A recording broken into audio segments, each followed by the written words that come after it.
বিজেপির ইস্তাহার কিছু নেই। অন্ন, বস্ত্র, বাসস্থান, সামাজিক সুরক্ষা, শিল্প, শিক্ষা, স্বাস্থ্য, কর্মসংস্থান নিয়ে একটা কথা বলেনি।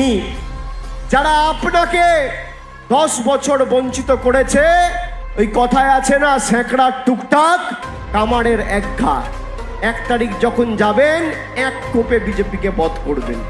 2 নম্বর বোতাম টিপবেন, আর এই 2 নম্বরই নেতাগুলোর গালে কষিয়ে গণতান্ত্রিক ভাবে 2টো করে থাপ্পড় মারবেন। প্রত্যেকটা মায়েদের বলবো যে এই মহিলা বিরোধী, মহিলা শোষণকারী, নারী নির্যাতনকারী বিজেপিকে যে কটা ছাইপাস আর আবর্জনা এদিক ওদিক ছিটিয়ে পড়ে আছে, ছেটিয়ে বঙ্গোপসাগরে আমাদের ভাসান দিতে হবে আগামী 1 তারিখ।